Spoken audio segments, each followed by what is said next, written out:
Qigong is initially used as a Neigong and Qigong type of practice. It therefore is useful in developing the Yi, such that focus and concentrate and follow the movement through the spine at the beginning with the mind. It's a continuous, unbroken stream of movement. So we begin by the mind following the movement, and then the movement following the mind. In terms of Qigong, Qigong is also initially used as a way to coordinate the breath with the Qi, the lift, and the dropping movements. What ultimately in this video we're going to focus on how to transfer the use and development of Qigong from a healing and meditation practice to a part of your martial art practice.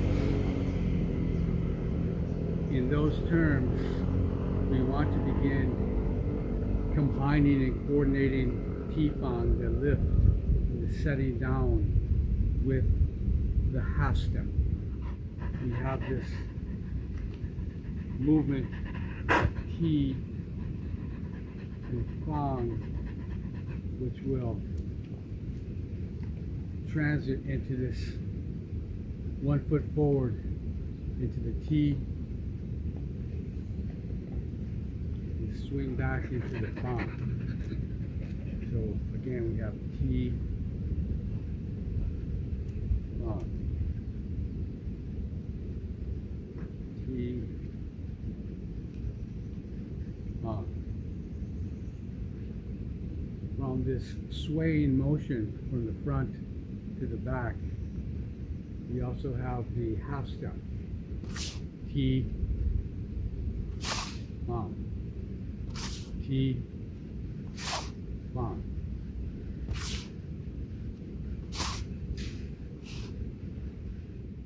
So begin to develop the Qigong within this type of basic swing, inside of this basic half step, Ban Hu. You can conceive of Dantian as a switch point between Qi and Fang. So in other words, as I transit from the back Dantian to the front Dantian, this puts me in a natural Qi position, lifting position. And as I travel from the front Dantian to the back Dantian, it puts me into a Fang position. So we have Qi and Fang, Qi and Fang, or Qi and Fang, Qi, Qi and Fang. So think of Qigong as a way of internalizing your movement. At the beginning, movements such as Xingyi, Bagua, and Taiji go through this physical training stage, particularly Xingyi, I would say, being the most external of those three.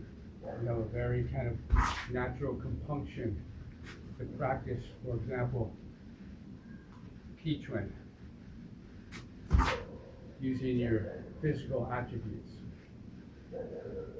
using not much mind or breath, but just essentially having the ability as a natural athlete would in terms of refining your movement. Qigong allows you to begin concentrating on the movement through the body inside to express the movement on the outside. So this is the reason that one might want to begin practicing the idea or the concept in the actual movement pattern of Qigong. such that this internal movement at the beginning just transits through the body from the lower lumbar gate to the top cervical gate and through the thoracic spine, or from the bubbling spring point to the bi-way point. That kind of a micro and macro way of looking at this movement between the poles of the top of the head, bottom of the feet, or just through the gates of the spine.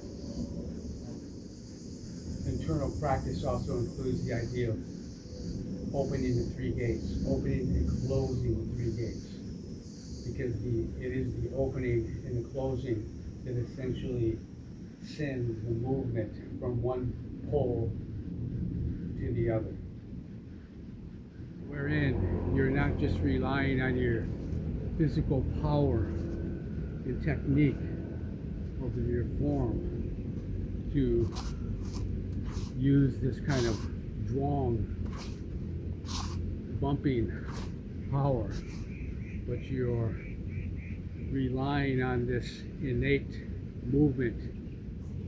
In using FANG in the development of your half-step FANG power, you can also go through this kind of mind, breath, and mechanical movement stages in order to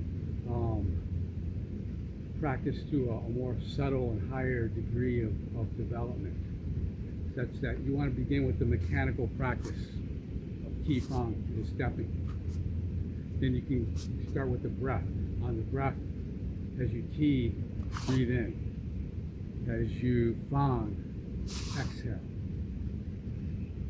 Ultimately, you want to begin by, or end by, using the mind, such that this is where the activation of the Dantian comes in, where I'm just using my mind to activate these well-practiced and well-cultivated pathways of FANG. The movement, energy, breath, and mind combined, moving to the T position upward, is a kind of power. It has two types of power. It has determination power, the point at the very end, as well as the entire stream of movement from the beginning to the end.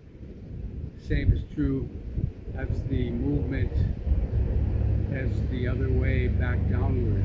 We have the termination point, and we also have the flow of the stream of energy behind that.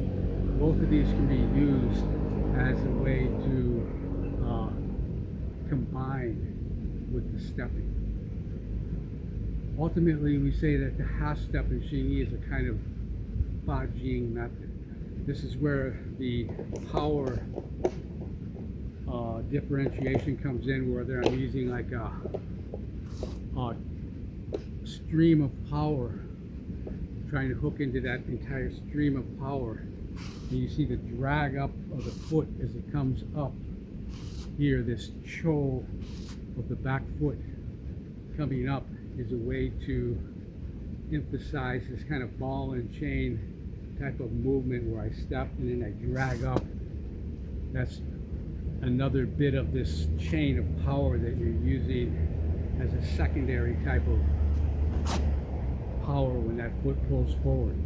So it uses the stream of power, and then it uses the termination point.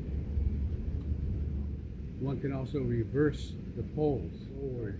I can FANG and open and lower back gate as I move forward, and then T as I come back. FANG as I go forward, T as I come back, or T as I go forward, and FANG when I come back. T, FANG. Yeah. Now you can switch poles such that when I key upward, I'm using the termination point to express through the palms. So this would be kind of a hitting power.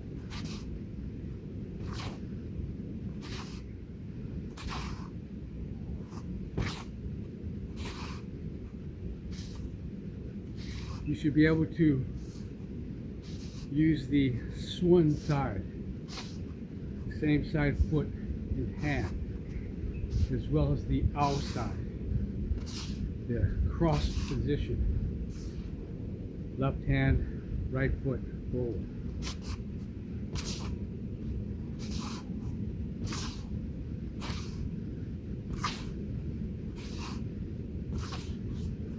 But essentially, as you practice FANG, you're also practicing the gates of the foot, which would be the ball of the foot. Stepping and transferring the weight into the ball of the foot is a way to move the energy up and perform this T through the body. Now as I come down through the arches to the heel, that will coordinate with the opening of the lower back. So therefore we have the ball of the foot, which would be the front gate of the foot, the heel, the back gate, the lower gate, and the arch would be the middle gate.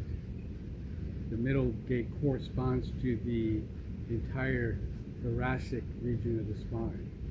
So you have lumbar, thoracic, and cervical. Those three gates of the foot and the three gates of the spine will also coordinate with the three gates of the upper extremity through the arm, shoulder, elbow, and wrist. Same through the legs, the hips, top, middle, and lower ankle. All of these gates are essentially coordinating together as one to produce a certain type of power.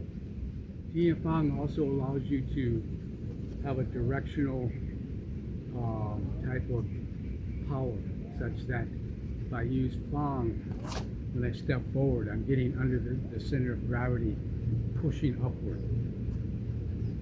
When I use T and coming forward, it's like a straddling movement where I'm getting above their power. This would be good, for example, if, T when I come back is a way to move back and over my opponent's attack.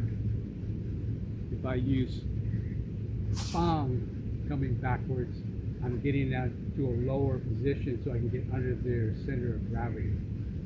These little subtle differences in the direction of power ultimately become very important when you practice Taiji Shini or Bagua.